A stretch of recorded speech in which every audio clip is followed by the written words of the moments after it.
auteur ouvrir le futur par l'imagination littéraire, recherche d'une identité narrative et souci de soi au premier siècle de notre ère. Est-ce que je peux faire des remerciements quand même? Oui, tu as toute liberté. Alors, des remerciements très chaleureux à tous mes collègues et amis qui sont là, par votre présence qui insuffle, je dirais, beaucoup d'humanité dans cette vie intellectuelle de l'Institut d'études anciennes, de la chair humaine, et ça fait beaucoup de bien dans cette vie intellectuelle qui aujourd'hui a été très riche. Et je dois dire que, vu la profondeur et la diversité des conférences, là j'ai plein de réflexions grâce à vous. Donc un très grand merci, et j'en profite pour vous remercier personnellement plus tard, chacun.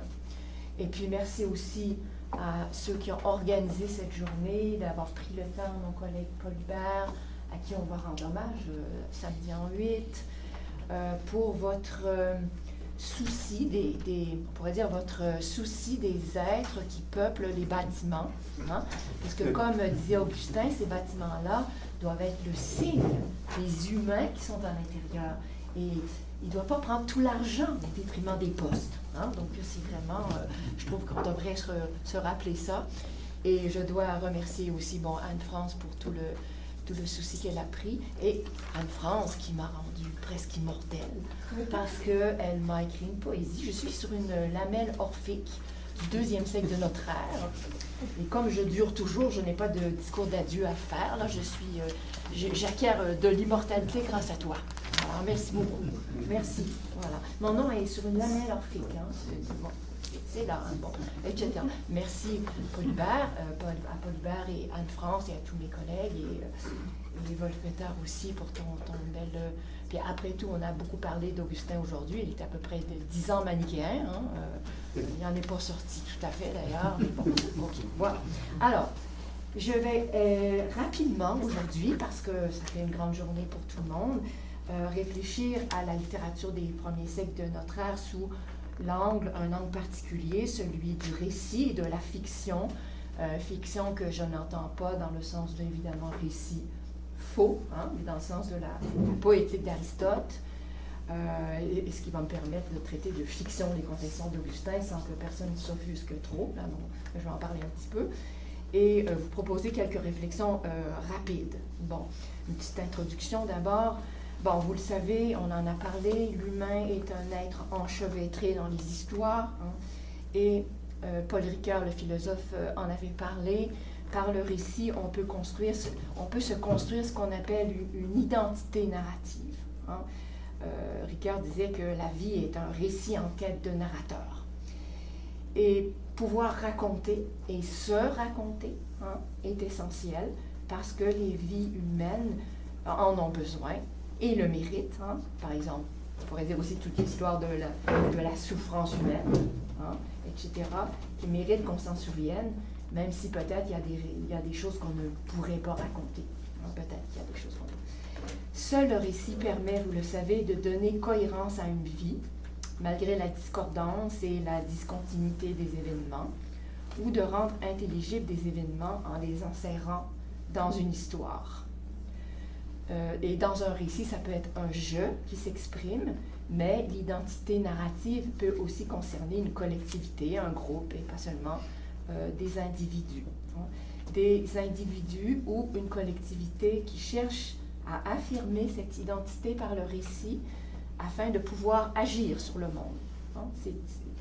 C'est un pouvoir. Hein. C'est Austin qui disait, John Austin disait dans son livre « Dire, c'est faire », parler, c'est faire des choses avec les mots. On peut provoquer une guerre avec une phrase. On le sait. Hein. Il y en a qui sont très naïfs à cet égard-là. On pense qu'on peut tout dire comme ça. Bon, on peut tout dire, on est libre. Mais on peut provoquer une guerre avec une phrase. Bon, il faut se le rappeler. Voilà, les anciens le savaient bien avec leur rhétorique. Et ce que la littérature permet de scruter, c'est la notion de sujet. Hein. Souvent, on le voit, essayer de scruter le sujet contre toutes les idéologies qui tentent de le définir de manière stable, de le plastifier, hein, parce que on voit ça même aujourd'hui, hein, on a le droit de penser et de vouloir la même chose que tout le monde, mais sinon Hein, on n'est pas, c'est très difficile d'être un sujet différent. Et c'était la même chose dans l'Antiquité. Or, le récit et la littérature permettent de défaire, de déconstruire cette identité. Ça, c'est très intéressant. Et ce qu'on peut discerner dans cette littérature de l'Antiquité, c'est de discerner le caractère problématique de ce moi ou de ce soi ou de ce sujet qui n'est jamais un être déterminé ou stable et qui est justement en processus et qui essaie de se créer grâce au récit. On ne voit pas trop autrement comment il le ferait. Hein.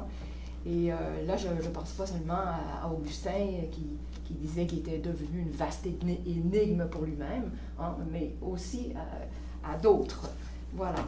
Et enfin, pour mon introduction, on peut voir se développer au début de notre ère une réflexion et une pratique, évidemment, mais une réflexion sur le rôle de l'imagination. Ça, c'est très intéressant.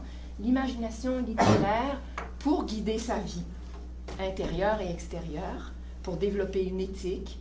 Donc, on a un usage philosophique de la fiction. C'est très, très intéressant. Hein? Alors que pour certains philosophes de l'époque, la littérature n'est pas nécessairement apte à réaliser les objectifs de la philosophie. Elle est souvent, par certains, réduite à une rhétorique qui a pour but de vaincre, mais pas de rechercher la vérité. On a des auteurs à cette époque-là qui la défendent. On peut penser à Lucien de Samosate au IIe siècle. On peut penser à Philostrate au IIIe siècle, qui réfléchissent, même ils ont une théorie sur l'imagination littéraire pour façonner la vie intellectuelle, la vie morale, la vie spirituelle. Et ce qu'on appelle fiction, mais que je pourrais appeler aussi imagination littéraire, hein, c'est selon Aristote l'invention la plus haute et la plus exigeante à propos de l'action et du temps humain. Hein. On le sait dans la littérature, hein, qui peut aller au fond des choses, défaire les fausses certitudes, rendre problématique le monde, etc.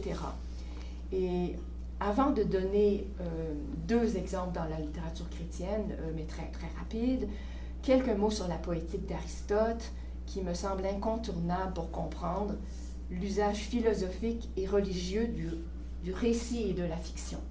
Et là, je me situe dans la lignée de mon collègue Jean-Marc et ami Jean-Marc Narbonne. Je pense à ses articles et tout ça, je me situe tout à fait dans cette lignée-là. Et il y a une phrase d'un auteur qui s'appelle Kate Hamburger dans, excusez le nom, Logique des genres littéraires, une phrase qui me semble bien résumer les réflexions d'Aristote sur la fiction ou sur l'imagination littéraire. Elle dit « La réalité, quant à elle, est, mais elle ne se signifie pas. Hein. Seul le non-réel a le pouvoir de métamorphoser le réel en signification, en sens. Aucun texte religieux, par exemple, ne pourrait s'écrire sans une fiction qui donne sens à quelque chose qui peut avoir été historique, mais qui n'aurait aucun sens sans tout un monde au-delà du monde naturel qu'on va intégrer. Donc, et ce qui est très intéressant chez Aristote, c'est que on peut bien dire contre Platon, hein, son maître, Aristote, dans sa poétique, a repensé la notion de mimésis. Alors, mimésis, traduisons par représentation. Parce que, bon, il y a 300 articles là, mimésis, représentation. Alors, Aristote il va complètement repenser contre Platon, son maître. Alors, parce que là où, alors représenter, ça veut dire aussi rendre présent, il y a une idée de présence, c'est un pouvoir, hein, ça peut être même une épiphanie dans certains cas, c'est rendre visible l'invisible, hein, c'est ça là. Bon, mais là où, qu'est-ce qu'Aristote veut faire? Là où pour Platon, la mimésis est tributaire d'un modèle idéal, hein, vertical, Aristote va la décrire comme une activité qui explore le possible dans le champ de l'action humaine, ce qu'il appelle l'agir et le pâtir. C'est un mot qui a une valeur performative. On agit. Hein? Et Jean-Pierre Vernant, dans un article intitulé « Naissance des images », a bien montré, a bien montré que la mimésis, et le verbe mimeistai, qui est utilisé au passif, se référait à l'origine au terme mimos. Mimos, c'est le mime, c'est l'acteur. On est dans le domaine théâtral. Or, Platon va faire basculer ces termes pour les définir dans un sens beaucoup plus, on pourrait dire, vertical, à partir non plus du théâtre, mais de la peinture et des arts visuels. Et il va concevoir la mimésis comme reproduction d'une réalité antécédente, fixe et immuable, qui détermine une relation entre un modèle et son imitation qui est toujours dévalorisée, nécessairement imparfaite. On a souvent des simulacres éloignés du vrai, source de confusion. Et avec Aristote, il y a un rebasculement, il va reprendre l'ancien sens, on revient à l'horizontale, il va le replacer dans le cadre de la représentation théâtrale de la performance. Voilà. Et là où Platon voit dans la mimésis une chute qui manifeste, on peut dire, l'impossibilité d'un accès au vrai, et pour qui il existe un modèle idéal déjà là, fixé immuablement, auquel il faut se conformer, Aristote va ouvrir l'horizon de l'agir humain et des possibles, ce qu'on peut faire, de ce qu'on peut créer. Ça implique chez Aristote donc c'est une activité donc qui explore les possibles grâce à la puissance de l'imaginaire, de la fiction, une représentation qui n'est pas une copie du réel, mais une représentation qui est une sorte de coupure qui ouvre l'espace de la fiction. Ça implique une actualisation de potentialités différentes. On peut faire bouger les choses et donc les récits, comme je disais, ont une valeur performative. Et ça veut dire une chose, c'est que l'exploration des possibles, c'est le signe que rien n'est déterminé à l'avance. Une espèce d'indétermination originaire avec le risque de l'incertitude. C'est très intéressant. Autrement dit, et cette indétermination explique évidemment l'aspect rhétorique des textes. Il faut persuader des lecteurs de quelque chose qui n'est pas si évident, etc. Et bon, ben, vous le savez, cette représentation poétique, alors vous savez qu'Aristote emploie le mot poétique dans le sens de l'écrivain. Ce n'est pas le poète au sens moderne du terme qui est celui qui écrit seulement des vers, c'est tout écrivain. Alors, cette mimésis poétique se construit à partir des règles de composition, d'agencement, de ce qu'il appelle le mythos. Là aussi, il faut faire attention, il n'entend pas mythos au sens traditionnel des mythes antiques, mais au sens d'une construction et d'une mise en intrigue.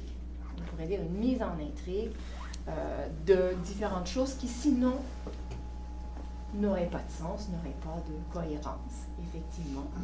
Et il va ainsi lier réalité humaine et distance de l'imaginaire.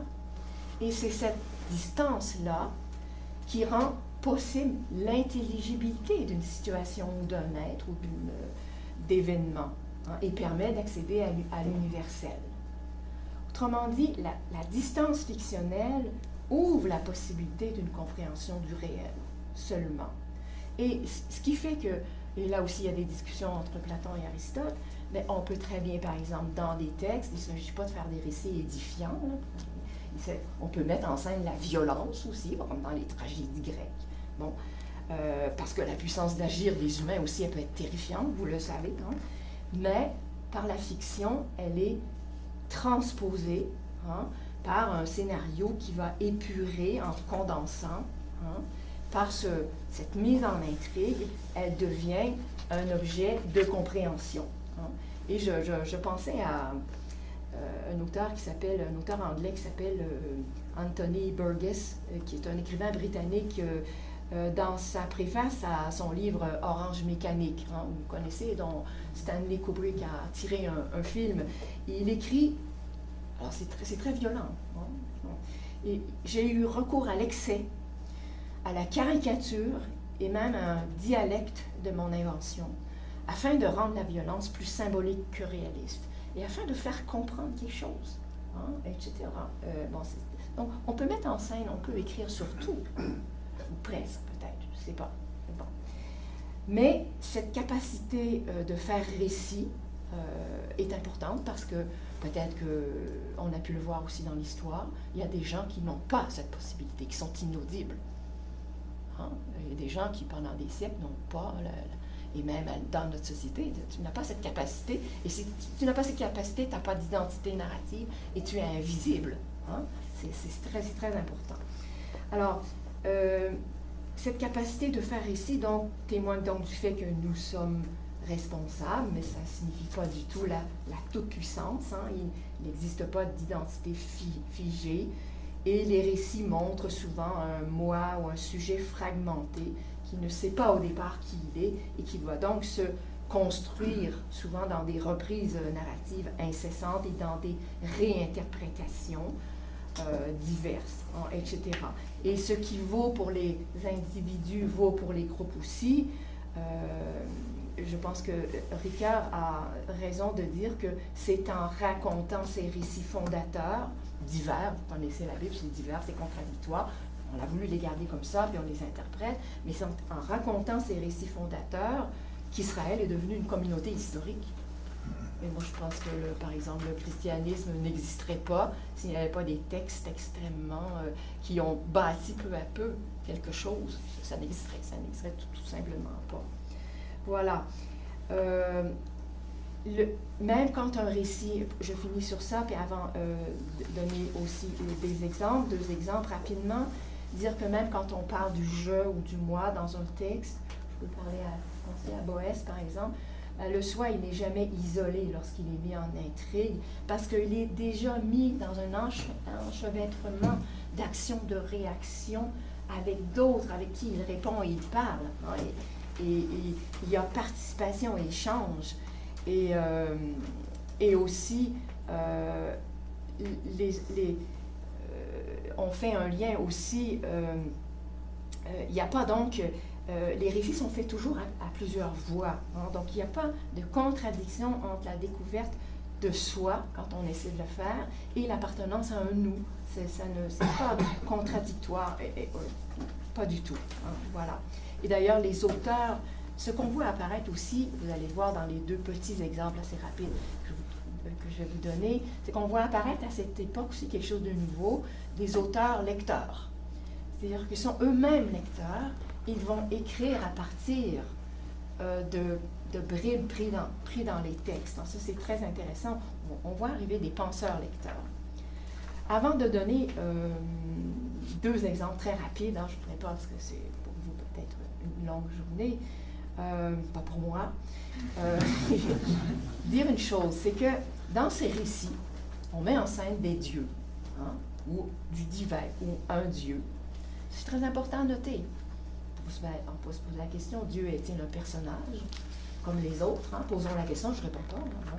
Mais, autrement dit, on peut se dire aussi, c'est que le divin ne peut être situé ailleurs que dans ces énoncés ou ces récits où il se trouve engagé. Parfois, le pauvre, peut-être aller le sauver, tout ce qui est dit, mais il ne peut être situé ailleurs que dans ces énoncés où il se trouve engagé, énoncés qui sont multiples et polyphoniques. Cette polyphonie appelle nécessairement une pluralité d'interprétations, ce qui va à l'encontre de toute lecture uniforme ou fondamentaliste. Hein. C'est important, là. Il est là, puis voilà. Hein, Bon, alors pour finir, donner 2 petits exemples de textes ou de genres de textes pour lesquels la fiction est absolument nécessaire. On pourrait le faire avec d'autres, mais je vais le faire avec, excusez-moi Éric, les gnostiques. Je ne sais pas comment les appeler. Bon. Voilà, on va essayer et puis je ne vais pas décrire le système de gnostique, juste montrer pourquoi il y a besoin pour eux de prendre le mythe, le récit, les choses pour essayer d'exprimer ce qu'ils ont à exprimer. Évidemment, ça va être très schématisé. Et puis, puisque le doyen m'a dit de parler d'Augustin, ben, je vais parler d'Augustin aussi. Et voilà. Alors, Mais merci pour ceux qui en ont parlé. C'est très intéressant. Alors, Michel Foucault disait que, alors il a beaucoup étudié l'Antiquité, et dans un livre, un écrit de 1982, il disait « Dans l'Antiquité, le soi est quelque chose sur laquelle il y a matière à écrire.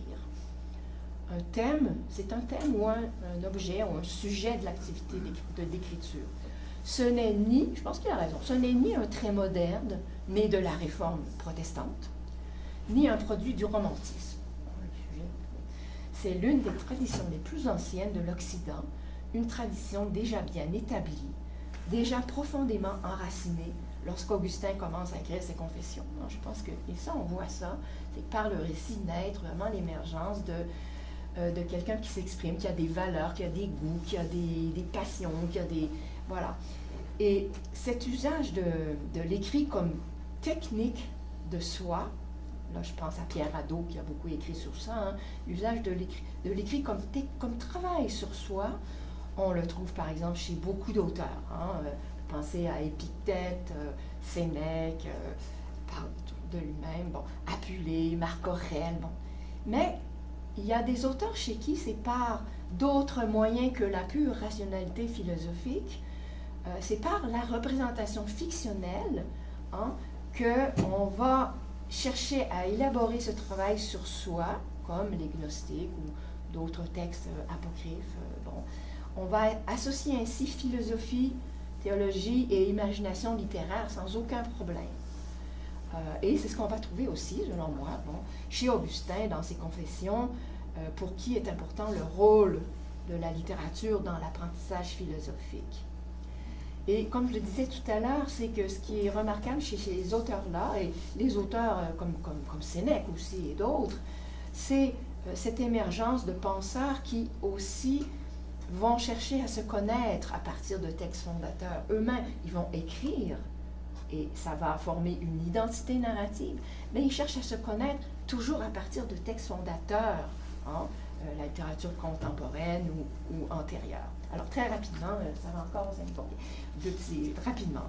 Alors, les textes gnostiques, par exemple, utilisent fréquemment le début de la Genèse, ainsi que le prologue de l'Évangile de Jean, texte en lequel Dieu parle ou dit sa création.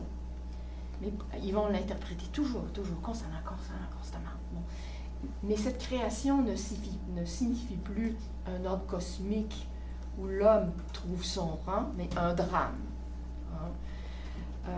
Étant donné leur vision du monde et de l'homme comme, alors je vais prendre une expression moderne, comme un être jeté dans le monde, ça fait heideggerien, mais c'est un peu comme ça qu'ils voient, pour reprendre une expression moderne.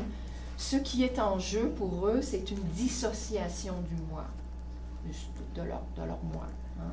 Autrement dit, l'exil, la perte du divin, ce qu'ils appellent l'oubli, sont comme l'envers du rapport à soi. Et cette situation repose sur l'expérience d'une dualité. C'est comme si le moi était dédoublé en une part spirituelle ou lumineuse et une part déterminée par ce que je pourrais appeler les forces naturelles ou les puissances du cosmos. Parce que essayons un petit peu rapidement de comprendre ce qu'il veut dire.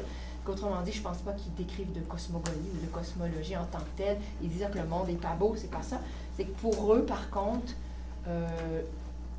d'une certaine façon, Dieu n'a pas créé l'homme. L'homme dépend, c'est très moderne ça, l'homme dépend de forces cosmiques, de puissance, qui ne poseraient pas problème si elles ne s'arrogeaient pas le droit de dire qu'elles sont les seuls dieux. Et il se découvre une origine, une identité pour l'homme qui n'est pas seulement déterminée par ses forces cosmiques, mais peut être plus haute. L'Évangile de Jean dirait naître d'en haut, peut-être. On n'est pas que déterminé par des forces naturelles. Ça, je pense que c'est très gnostique. Mais alors, vous voyez que cette dissociation gnostique, c'est une chute et puis une perte de connaissance de ce que l'homme peut être. Et ce qui est en jeu, c'est le rapport à soi, qui va naître de cette conscience d'une altérité et puis de l'unification qui résulte du salut. Or, ce travail sur soi va de pair avec une compréhension du monde basée sur une interprétation spirituelle des Écritures. Hein. Donc, il ne s'agit pas d'une cosmogonie, mais c'est une éthique, un travail sur soi, une création de soi. Il faut appliquer à soi les Écritures, les incarner, incarner en soi et les accomplir en soi, puisqu'elles sont une puissance. Autrement dit, il faut pour le lecteur faire naître son être personnel à partir d'une interprétation des textes qui va façonner son existence, comme si sa forme idéale était imprimée dans les Écritures. Donc, on peut comprendre pourquoi chez eux, l'interprétation de ces Écritures prend la forme de mise en intrigue, de récit, qu'on pourrait appeler une exégèse narrative de la Bible, et à leur tour, leurs propres écrits, certains d'entre eux surtout, vont être lus dans cette optique performative de transformation de soi. Et peut-être que, dans le fond, mais là c'est une question, peut-être que la lecture des textes de Plotin, c'était pareil pour ses disciples, et que peut-être les textes, mais ça c'est une question, peut-être que les textes de Plotin, la lecture consistait en une pratique montrant au lecteur un mouvement de remontée, et que c'était le texte qui était chargé d'opérer cette transformation-là, capable d'imprimer en chacun la disposition générale de l'univers, et non pas peut-être une description des spéculations sur l'essence du cosmos, mais un dispositif de transformation de soi et de retour à son origine. Mais ça, je laisse ça aux spécialistes de Plotin. Et peut-être que la disposition des Énéades en rapport avec ce dispositif. Bon, pour finir, on va finir par Augustin, le doyen m'a bien recommandé. Alors, on va finir avec Augustin rapidement. Mais je suis contente, bon. Il y a aussi naissance de soi par le récit, je dirais, chez Augustin. Bon, si vous n'êtes pas d'accord, vous me le direz, mais on peut trouver étrange, évidemment, que je décris les Confessions d'Augustin comme un texte d'imagination littéraire, on pourrait dire de fiction, du moins les livres narratifs. Vous savez que les livres 1 à 9 sont autobiographiques et sont complétés par des réflexions sur la mémoire et sur le temps. Bon. Mais si on regarde bien ces confessions, ces livres narratifs, on y trouve une combinaison de techniques littéraires, récits, poèmes, invocations, hymnes, et surtout un récit qui est une totale mise en intrigue de sa vie.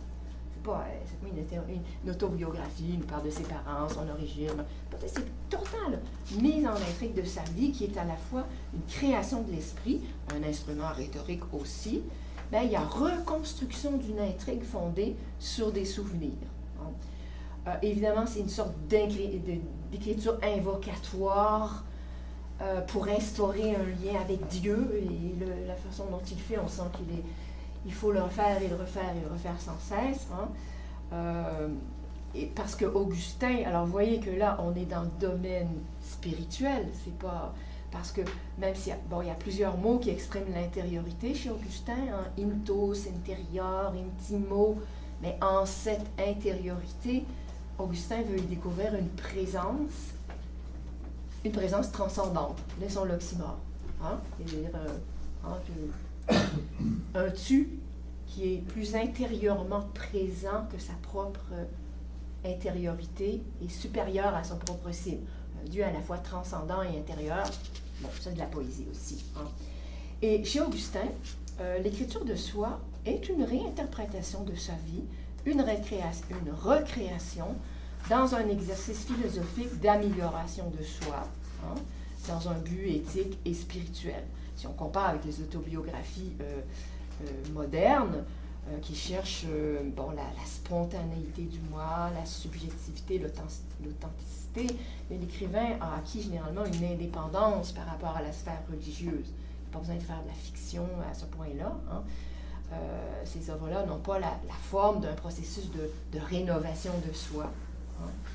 Autrement dit, suivant les réflexions de Pierre Hadot dans Exercice spirituel et philosophie antique, il a beaucoup parlé de cette notion de culture de soi, de transfiguration de soi. Les confessions d'Augustin sont à cet égard un exercice de transformation de soi, une tentative pour retrouver une unité le moi étant éparpillé et fragmenté, hein, d'où ces réflexions sur la mémoire et les souvenirs qu'il faut essayer de mettre le passé, le présent, essayer de prévoir l'avenir, il faut essayer de se réunifier, hein, par le récit.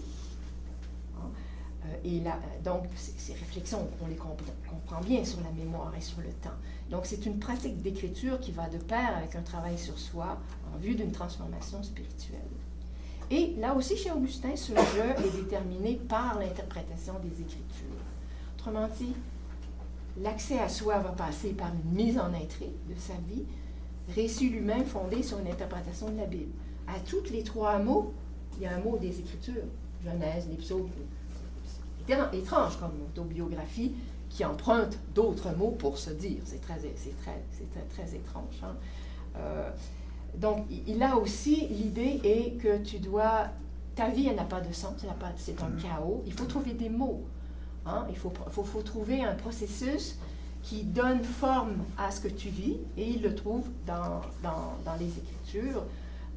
Voilà. Et d'ailleurs, si on regarde la structure des confessions qui est bizarre, c'est les 9 livres qui sont autobiographiques, et les livres 11 à 13 sont une interprétation des Écritures. Nous avons bien le lien entre les deux. Hein? Voilà. Alors, autrement dit, on a, comme pour les gnostiques, le livre de la Genèse, par exemple, est chargé d'imprimer à la vie d'Augustin la forme même qui est donnée dans ces écritures-là, ce qui est dit, l'inscription de la parole en lui. Hein? Les Écritures éclairent cette vie, lui donnent forme. Et donc, on a une poétique en laquelle le soi naît par l'Écriture, qui acquiert ainsi une identité narrative, mais la pratique de l'exégèse est l'exercice par lequel s'institue le rapport à soi-même. Alors, je termine sur ça, mais Augustin pense et nous dit souvent que nous ne nous connaissons jamais vraiment nous-mêmes, très pessimiste, que de larges pans de notre vie sont inconnus, inconnaissables. Tout d'abord parce qu'il le dit souvent dans plusieurs textes, parce que la parole humaine et la communication entre les hommes est tissée d'ombre et de malentendus. On peut penser par exemple au petit dialogue dans lequel il dialogue avec son fils, Déodat, des magistraux, où il parle de ces problèmes de communication entre humains. Hein. Mais aussi parce que nous ne devons jamais connaître, nous ne devons jamais considérer les récits que nous faisons comme des histoires achevées. Bon, puis il va nous expliquer ça dans les confessions, c'est comme une phrase qui se déroule dans le temps, nous sommes des êtres dans le temps, une phrase qui se déroule dans le temps, je n'en comprends pas le sens avant qu'elle soit complètement terminée. Il dit, nos vies, elles ne sont pas terminées, et donc le sens ne pourra jamais être complet. De la même façon, si on fait, c'est un peu paradoxal puisqu'il en écrit un, mais on a toujours un récit toujours partiel, toujours incomplet, comme si l'écoulement du temps reflétait le fonctionnement du récit. Hein. Et donc on voit que Augustin ne se comprend pas comme la copie imparfaite ou son texte comme la copie imparfaite d'une idée éternelle fixe, mais comme un être pris dans la succession du temps. Hein. Ce qui permet aussi de se transformer, par contre. Hein. Et si dans le livre des 10 des confessions, il va être très pessimiste en découvrant les forces et les faiblesses de la mémoire, hein. Je ne sais pas si vous avez lu ces parties-là, c'est pour ceux qui l'ont lu, les ruminations d'Augustin sur pourquoi est-ce qu'il y a de l'oubli dans la mémoire, parce que des fois, je me rappelais un nom, mais je ne m'en rappelle plus, puis plus tard, je me rappelle, ça veut dire que j'ai de l'oubli dans ma mémoire, et bon. Ça dure, c'est Augustin, ça, etc. Bon, dans la mémoire, mais donc il découvre en écrivant sa vie, même en se fiant à sa mémoire, qu'il y a de l'oubli, qu'il essaie de ressortir, de sortir grâce à l'écriture. Hein. Donc, évidemment, cet oubli-là, ça provoque une inquiétude à propos de même de l'irréalité du moi. Ah oui, puisqu'il nous dit, moi je suis dans le présent, mais là, il est fini, il est déjà passé. Le passé n'existe plus, puis le futur n'est pas encore. Alors, le moi dans ça, là, il est pris dans... Bon, mais il est à l'intérieur de nous quand même, et si l'homme se tourne vers le logos, qui est une parole immuable, il peut acquérir quelque chose comme une forme, quand même imparfaite. Hein. Et donc, Malgré tout, paradoxalement, le récit permet une certaine unification et compréhension de sa vie. Et l'histoire de son passé permet de saisir ce que je pourrais faire dans le futur, hein, tout ce qu'il y a à arranger, bon, etc. Autrement dit, notre passé, malgré les lacunes, peut servir de fondement à ce qui va suivre dans notre vie. Et donc, on a une sorte de création de soi en laquelle les lecteurs sont... Il appelle toujours les lecteurs, hein, une création de soi en laquelle les lecteurs sont appelés à s'inscrire et faire la même chose, écrire aussi. Hein, et une écriture de soi donc performative qui lui permet d'envisager non seulement le passé, mais aussi d'ouvrir ce futur où tout n'est pas joué. Merci.